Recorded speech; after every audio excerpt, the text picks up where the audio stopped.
Okay, polyatomic ions are those little things on your paper. That is some of the polyatomic ions that exist in the world.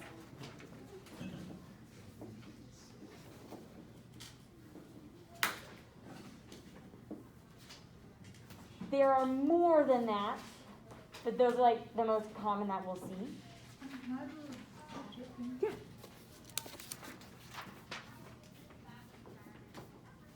Okay, so what those little things are is they are covalently bonded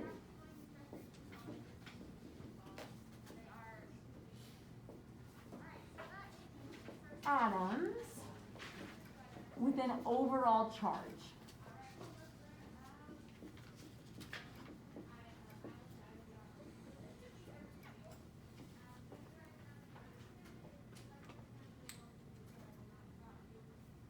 They're covalently bonded individually, but then as a group, they actually have a charge. The key thing is recognizing that charge belongs to the group. It doesn't belong to one, it belongs to it as a whole. I think of them as like a little family package, okay? Now, because they have a charge, as a group, they can then ionically bond.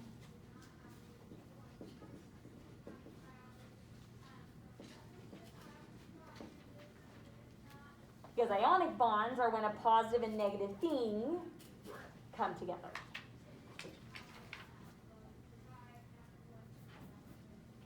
Okay, so for example, let's say we have some calcium, and it's going to form an ionic bond with a polyatomic known as nitrate.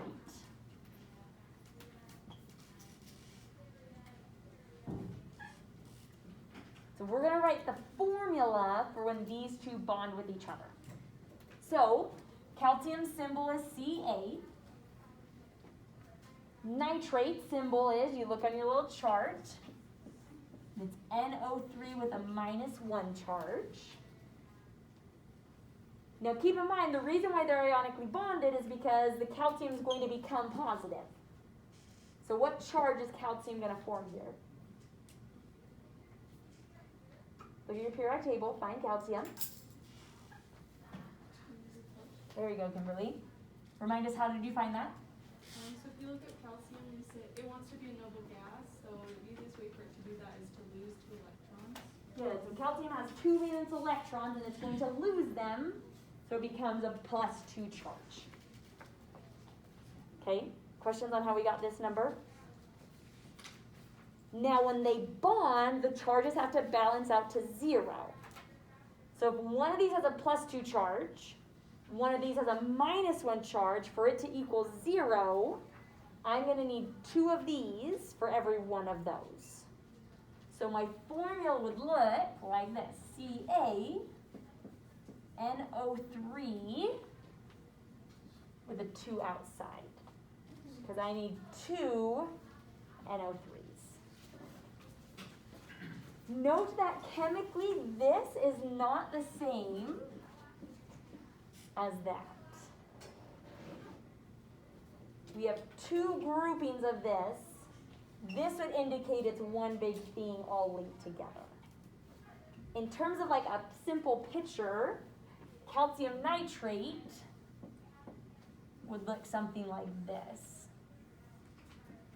The NO3s. Right? You have 2 of them for every one of those. This would just be like one giant thing, all linked together. Questions on that so far? Okay, try this practice problem for me for smiley face. So write me the formula for when, let's do aluminum and phosphate. Okay, so write me the formula, and then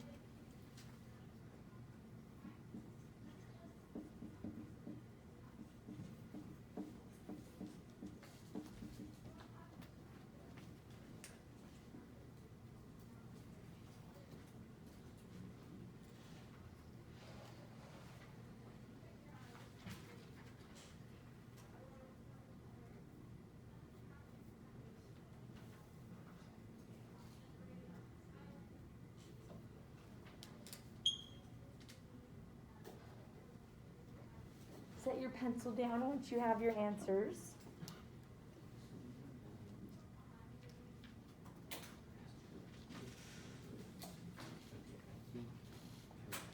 By the way, for now, I'll let you have a polyatomic sheet to use. Eventually, we have to have these things memorized, because you don't get that. But the more you use it, eventually you're just going to have them memorized without ever purposefully memorizing them, hopefully. Halfway through the year, if that's not done, then we'll take a quiz on them to make you memorize them. But normally it just kind of happens by default, but you don't get to have it on the test, so that's why we have to eventually know them. So.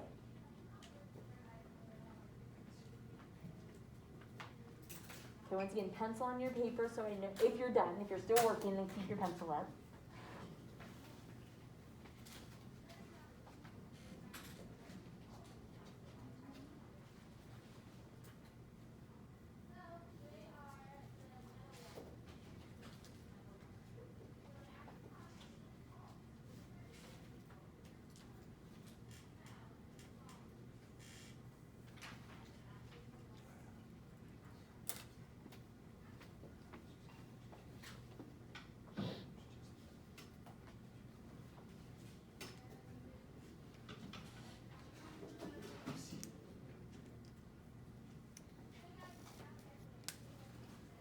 Okay, let's go ahead and check this.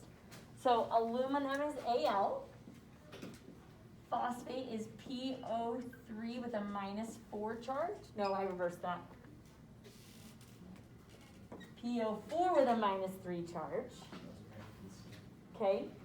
Yeah. Why isn't aluminum like a +3 charge? It is. I just didn't write it yet.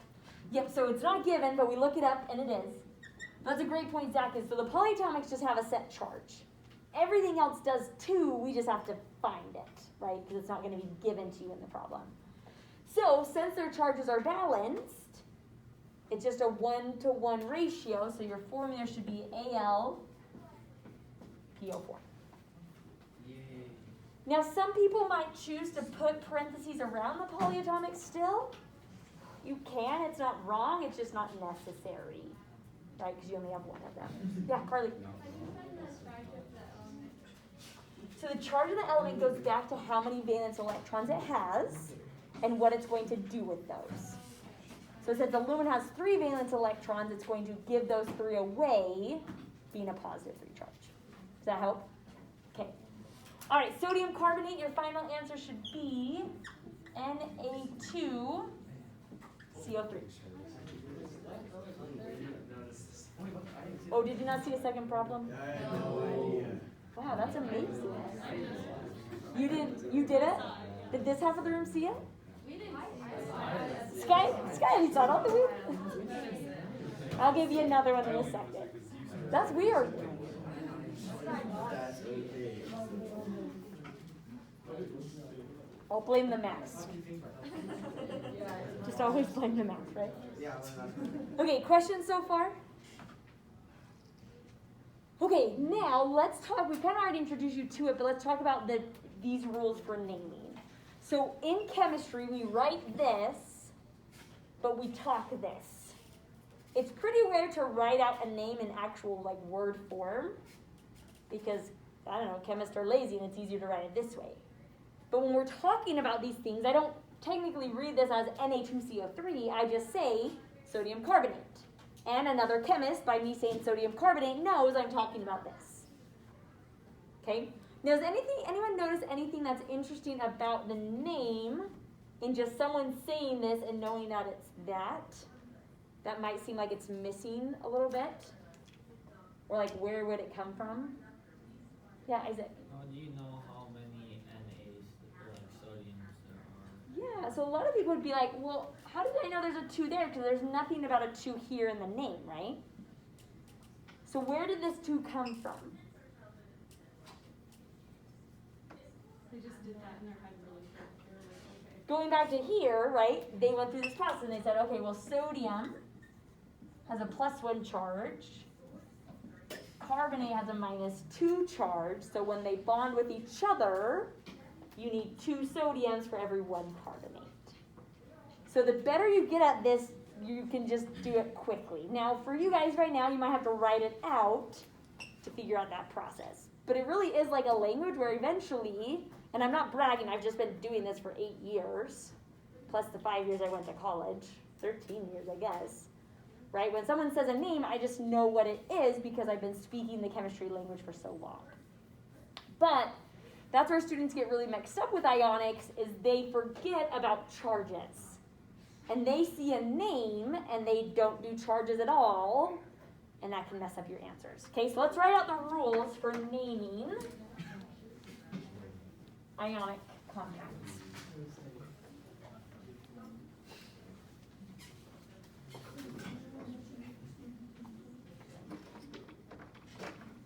Okay, so this is known as ionic nomenclature.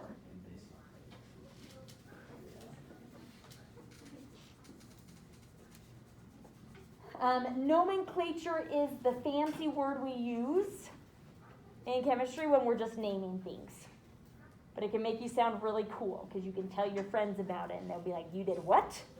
Be like, I learned nomenclature today. And they'll most likely have no idea what that means.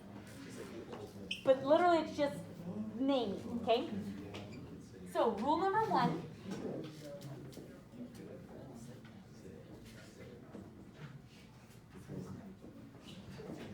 Is the cation always comes first in the name and in the formula. Okay, so name the cation first, which the cation is which one? The metal or the positive one. Okay. The formulas are always written that way, so if you're given a formula, it's just writing it as is, but, okay? And you leave the cation's name alone. You don't change it. If it's calcium, it's just still calcium, okay? The anion, so if the anion is polyatomic,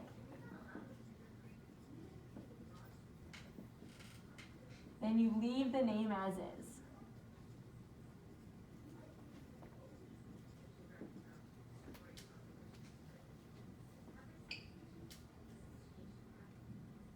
Okay? So for example, let's say I gave you the formula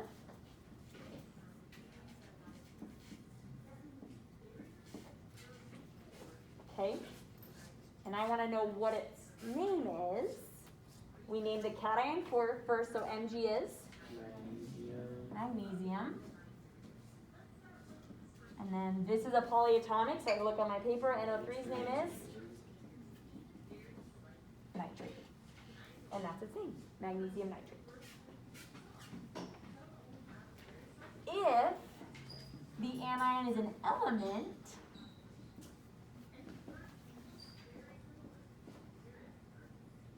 you change the ending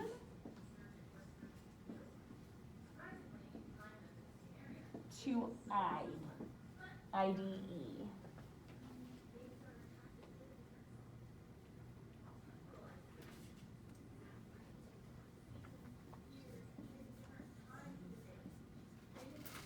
Oh, I should leave more space for my rules. Got one more.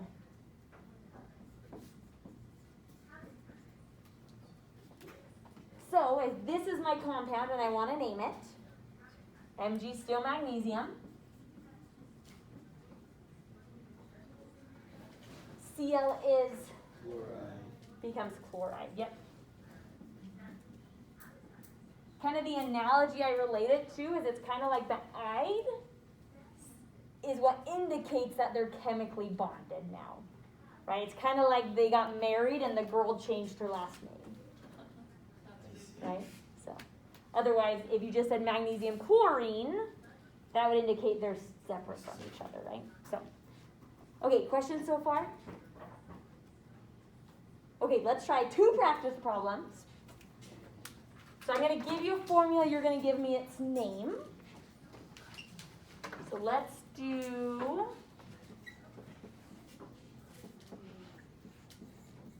tell me the name of that.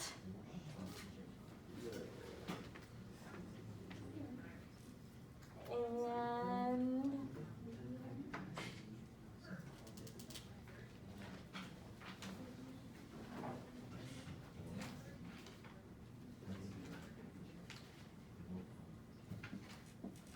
Oh wait, I'm writing the name. I don't want to write a name, I want to write a formula.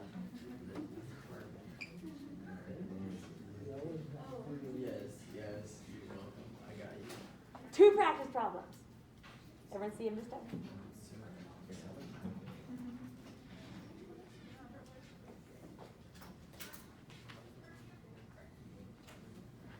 Write the name.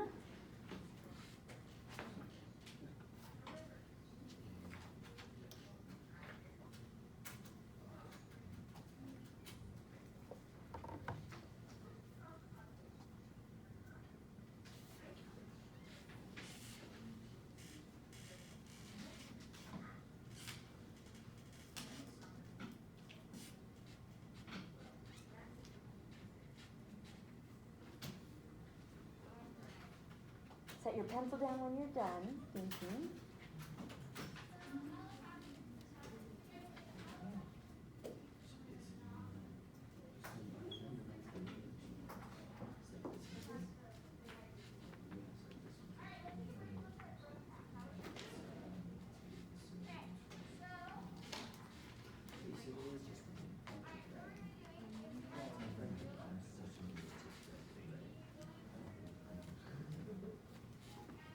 Okay, everyone ready? Okay, the name of this one is lithium acetate.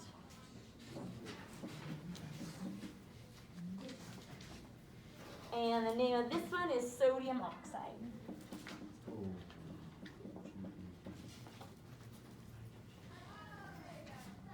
If you said like some weird version of dropping for oxygen, but you got the oxygen in the "ide" part, you can still have a smiley face. Yeah. You'll kind of learn, like, most of the time it's just like a drop in an ad, but there's a few of them that are a little unique in how you do it. Like chlorine's pretty straightforward. Phosphorus is another interesting one. It just becomes phosphide, is what phosphorus turns into. So. Okay, questions? Smiley faces, by the way, for those. How come acetate has 2 O's next to it? Oh, thank you for asking that, Zach. So, acetate, as a polyatomic, actually has 2 forms you might see. Sometimes we write it like this. Sometimes it's written like that. Same thing, right? The difference in writing is this form helps you draw a picture of how it's bonded. Because the way acetate bonds is you have a carbon with 3 hydrogens around that carbon connected to another carbon connected to an oxygen to an oxygen. And well, that whole thing then is negative. There's your lithium, right? So this one is simpler for writing, but it doesn't help you see how it's bonded. But you should, so I would take on your polyatomic sheet right now, next to acetate, I don't even know which form I gave you.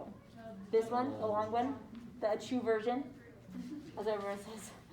Okay, so write this one so you know this is still acetate. It's the same thing. Thank you for asking that, Zach, because I was going to say it, but I forgot.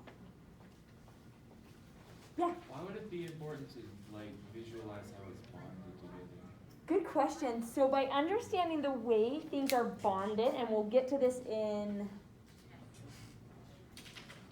Unit 3, I think, we'll learn how to draw these things, is the structure of things determines how they often behave, chemically, physically, and what they do. So it helps us describe their behavior or know like why it would do certain things and why not in other times. So yeah, it's actually like, that's really like, it's so cool. Like if you go into like organic chemistry is all about structure, right? And like when they make pharmaceuticals, like a new drug, okay, the structure of the drug, changing one tiny piece of the structure can like change it drastically. Like literally when they come out with like new versions of the same drug, they're just like moving a bond from like here to here. Because all of a sudden now it like reduces this, or maybe it has worse side effects or something like that. So that's kind of what it's about. But yeah, good question. Isaac. How does lithium connect to all of the different, like all of them at all of them, it's because as a whole, it's just negatively charged, so it's literally like two magnets. Well, like if you're writing it out like the structure, where would you put lithium in the structure? Like where?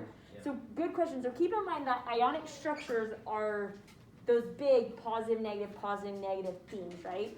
So really, you would never draw ionic structures as a single piece, because really it's that, yeah, there'd be probably another lithium here, and another lithium here, and another lithium here, because they're all positive, right? And then in 3D space, you'd have another lithium on the front and another lithium on the back. And then attached to that lithium would be another acetate, and it's just giant magnetic cube type idea. So, does that make sense? Good question. Any other questions? Okay, I have a question for you then. So, keep in mind, we write like this, or we talk like this, we write like that. Okay? So, if I were to say a formula or a name, you should be able to write the formula. But there's a group of elements where we have a problem. So, with your table buddy, tell me, why is there a problem with writing the formula for iron oxide? Turn to your table buddy. Because we know with the valence electrons, it's not so we don't know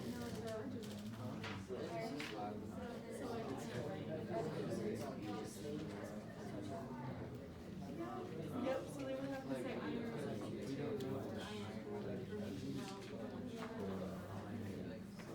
Okay.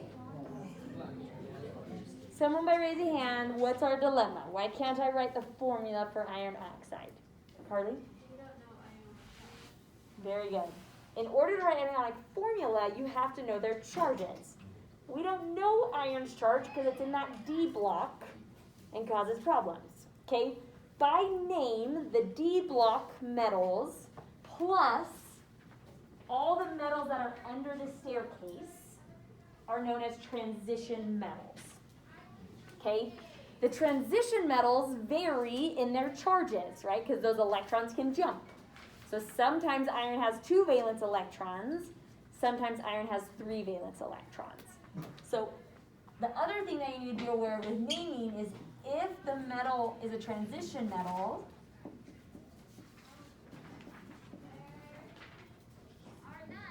you include a Roman numeral to show its charge.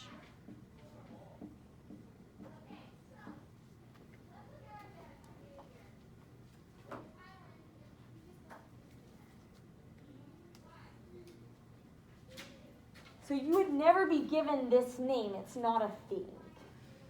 They could tell you iron 2 oxide, or they could say iron 3 oxide. Because sometimes iron has a +2 charge, sometimes iron has a +3 charge. Now, from this, I then can write the formula because, so iron has a +2 because the Roman numeral is telling me it. What's oxygen's charge? There you go. And then in this case, it's a 1-to-1 ratio, so it would be FeO. Yeah, How do you know iron is a positive charge? Oh, good question. 2 ways. One, it's a metal, and metals are always positive. Second, it's listed first in the formula, and the one that's listed first is always the positive one. So pretty much any Roman numeral is always for positive things, because it's only for metals. Yeah, good question. So are there always Roman numerals for the D block and the ones under the staircase? Yep, except for 2 of them. I know, you gotta love the except rule. 2 of them, don't change in charge, and so they don't include a Roman numeral because it doesn't ever vary. There's kind of three. One of them's easier to know, but the three are aluminum, zinc, and silver. But there is a cool little pattern. We know aluminum's charges. Good. So aluminum's charge is 3 plus, zinc is 2 plus, and silver is 1 plus. And if you look at the periodic table, they're actually a little diagonal with each other. Why would oxygen be a 1 plus? I mean, not oxygen, silver. So what happens with silver, of why it has 1, is so like if you think of the orbital diagram with the arrows, right? Silver's true configuration is, what is it, 5s1, 4d10. Oh, geez. And so it just gives up that 1 electron. Zinc is 4s2, 3d10. So the 2 it's giving up are those 2 and the 4s. So, does that answer your question? So, yeah, so if you were to see one of those, they wouldn't include a Roman numeral. They would just say like zinc oxide, because it doesn't vary, so scientists are like, well, if it doesn't ever change, we don't need to list it. To someone who doesn't know it yet, it seems like, well, it seems easier if you just list it, but, so this would just be ZNO, because plus 2 minus 2 again, so. Questions on the Roman numerals before I give you a problem to try? Okay, I'm going to give you one of each. I'm going to give you a name, and you write the formula. I'm going to give you a formula, and you write its name. Okay? Okay, write me the formula for, and what metal should we do?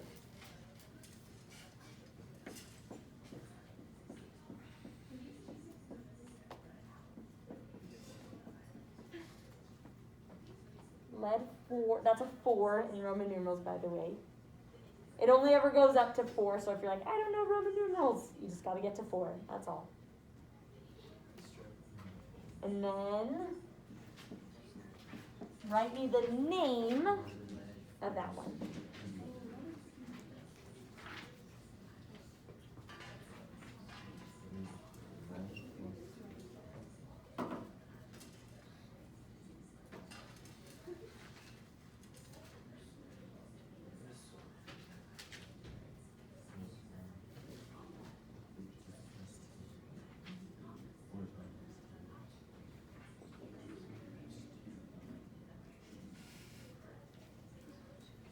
Set your pencil down when you're done.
Okay, wave your arms if you want more time on your own. Okay, on this one you should have PBS2. That's a sulfide. Okay, yeah, why Wait, I thought that's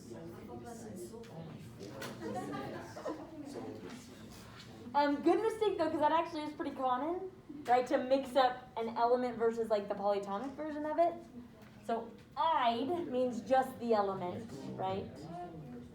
If you did for yours, if you did this, you too, so lead sulfate would be PbSO4 2. I don't know why I just read sulfate. If you did this, you can have your smile face because you did it right how you read it. So, but questions on this one? Red sulfate. Okay, this one going in reverse. Now here's the catch. When going in reverse, you have to make sure you notice if it's a transition metal, because now it's your responsibility to put the Roman numeral in the name. And you have to kind of do some reverse logic to find out what that Roman numeral was or is. Okay? You go to what it's with. What is the charge of chlorine? Good. -1. You have 2 of them, which means in the balancing that must mean copper is +2. So the name is copper 2 chloride. Oh my god. That makes sense. Questions on nomenclature? It's just math.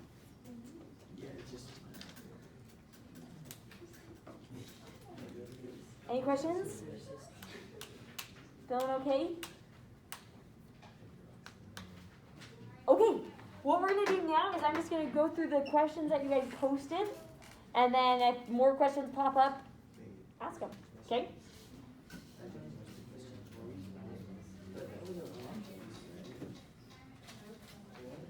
Should we do the Oh, just a side note. I kind of started doing it, but I forgot to warn you, so if you talking about it, but from here on out, any discussion board that we have, so like reading questions, I am going to make them due at 9 p.m. the day before the class. That gives me time to actually look over them before class happens, so that I can make sure I address them, as well as it maybe encourages you to not stay up till midnight. Maybe you still will, but if by chance you forget and it's closed and it's not too late, you can email me your question and I'll still give you points for it. But it will close at 9 p.m. the day before the class happens, okay? Okay, here we go. First question. So this deals with the topic of 1.2. So let's kind of do an overview of it. Now I'm just going to kind of do an overview of what the question is asking.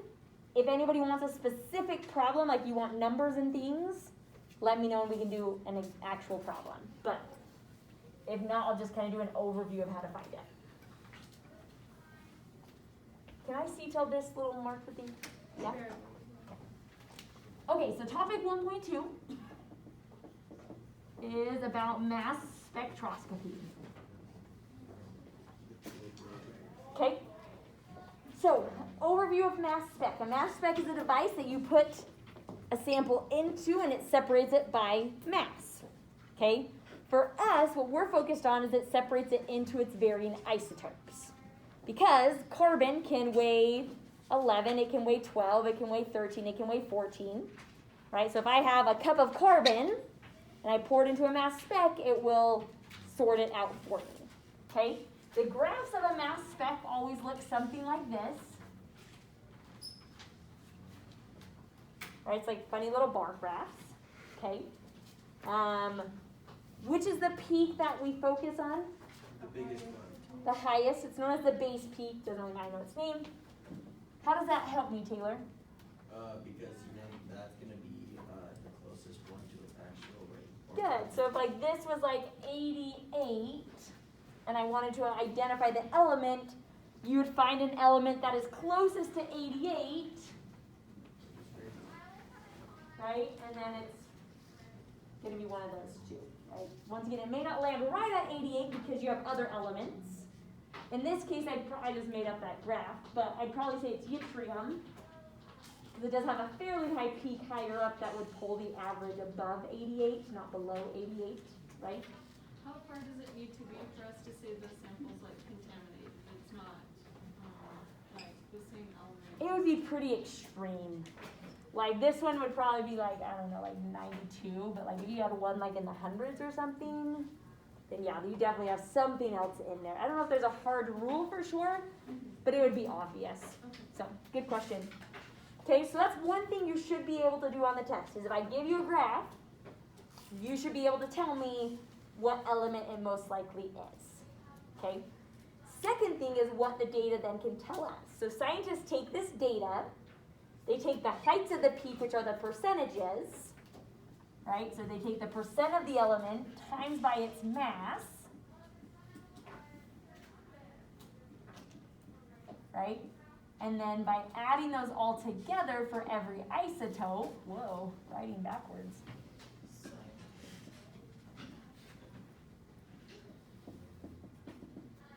This is how you calculate the atomic mass. So that's how that red number is determined.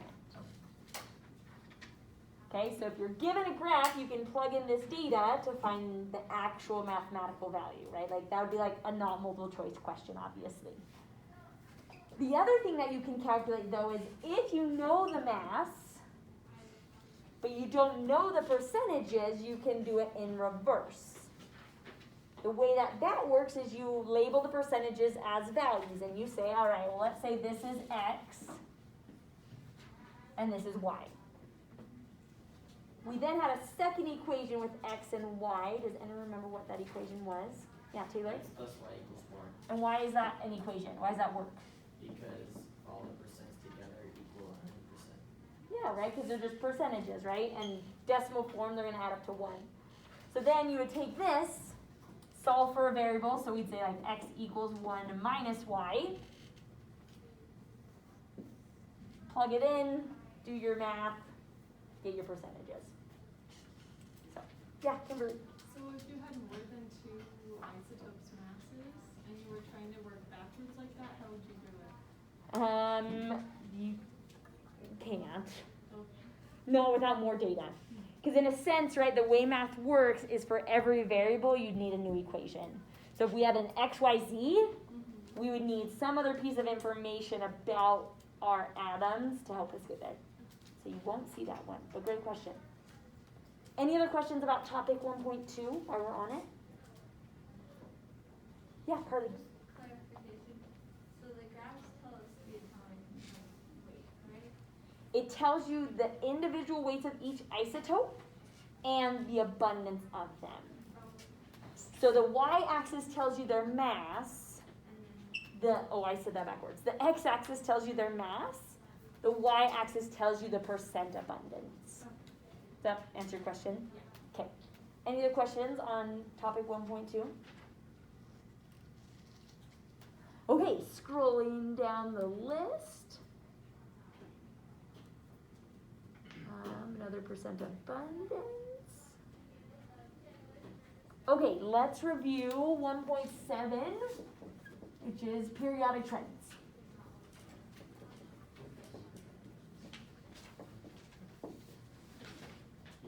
Okay, what we need to know about periodic trends. Number 1, all periodic trends are explained by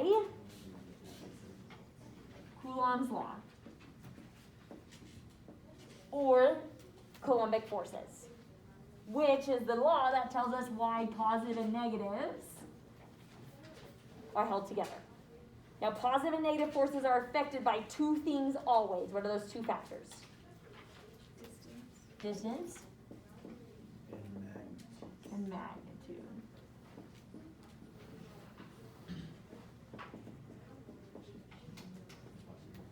Okay, so whenever you have a FRQ where you have to justify a trend, think back to positive and negative forces, because that's what the Y always comes back to. Right, kind of like with our bonus quiz that we did, like that nuclear force, right, that's causing it, or the more orbitals, increased distance, causing it as well. Isaac? Are we supposed to memorize or like remember that Columbus law? Like the name of it? Not really. Yeah. As long as you can explain the why of the trend, like the question we did on the quiz, you don't have to know its actual name. So, yeah. Good question, though. Okay, now, series of trends. We have atomic radius.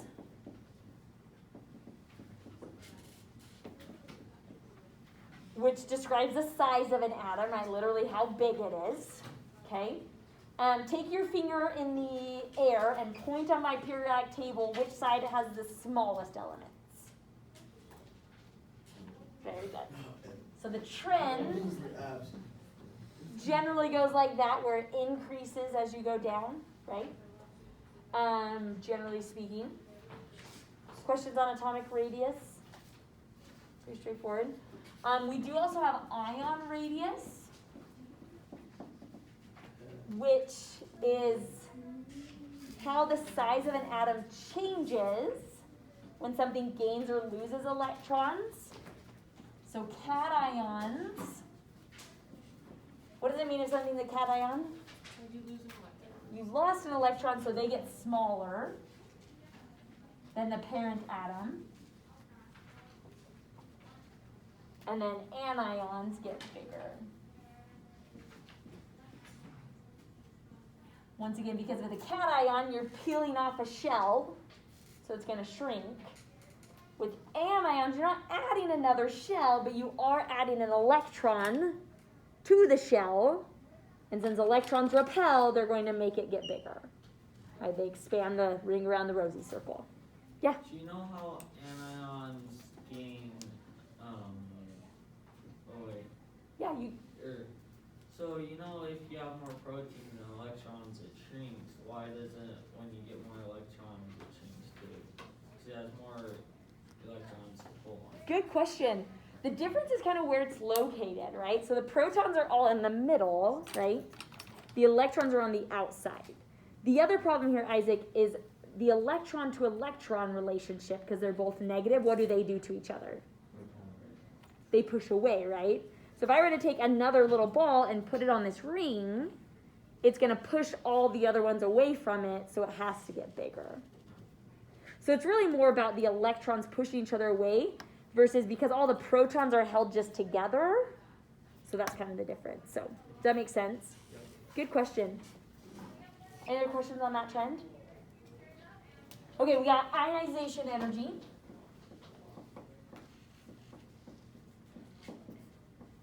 Turn to your table buddy and remind them what ionization energy is.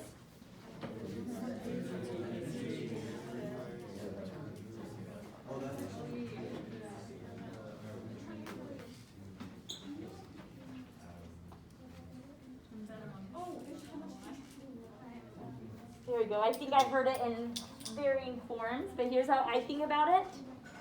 Ionization energy is the energy it takes to ionize. Ionize means you're removing an electron, right? So it's how much it takes to remove it. Point with your finger which side of the table has the highest ionization energy. The trend is opposite.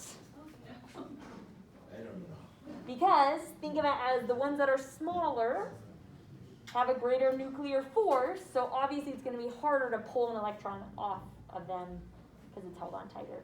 Yeah, Evan? What way does ion radius? It doesn't really have a set way because this side of the table are cations and that side of the side are anions. So there's not like a one direction. Pretty much it's just like you would compare and say if I was comparing calcium to calcium 2+, calcium 2+ is going to be smaller than its parent ion. So, yeah. Questions on ionization energy? Oh, another thing with ionization energy is to remember the sequences, right? So this trend is for first ionization energies. You can have second, thirds, fourths, so on and so forth. What's the thing you look for when you're given a series of ionizations? There we go. So when given a series of ionizations, you want to look for the big jump.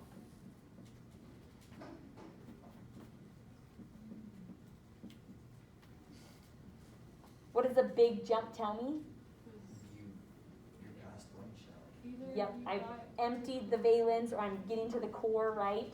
So like aluminum would have a big jump where? Yep. From the third to the fourth.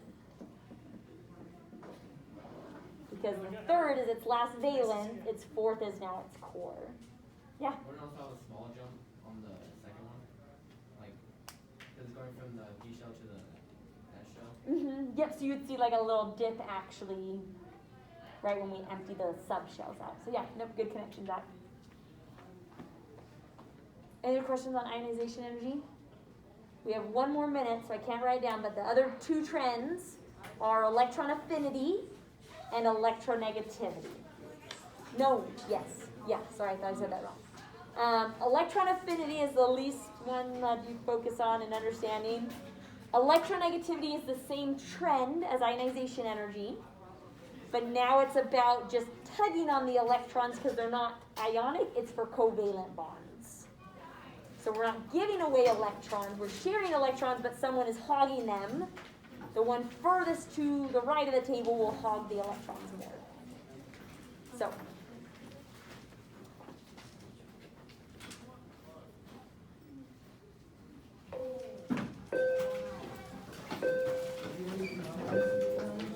okay, come in after school, send me a message with any other questions you have, and I'll see you on Friday. Yep.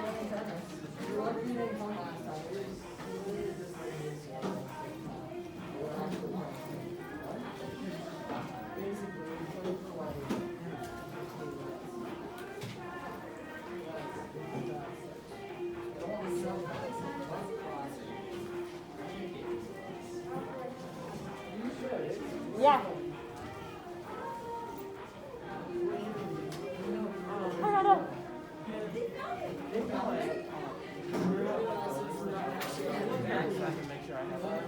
Sorry, say that one more time. Can I list like the page numbers for the notes so I make sure I have all of them? For like reading, Yeah. I don't have like Because I have overall. the 1.6 to 1.2 and then the page number from before that, but I don't know. Gotcha, for the other ones. I'll do this, because it'll probably help other people land in. I'll post on Canvas on like the top of unit run, I'll put like a post of like, here's all the reading assignments we have. Does that help? Yeah. Okay. Thank you. Yeah.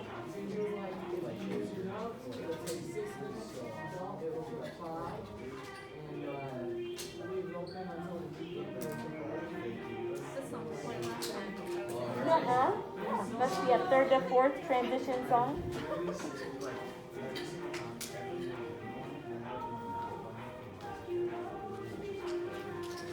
I have a key question. Yeah. So for this graph, what is this a graph of? I forgot. That's electron affinity.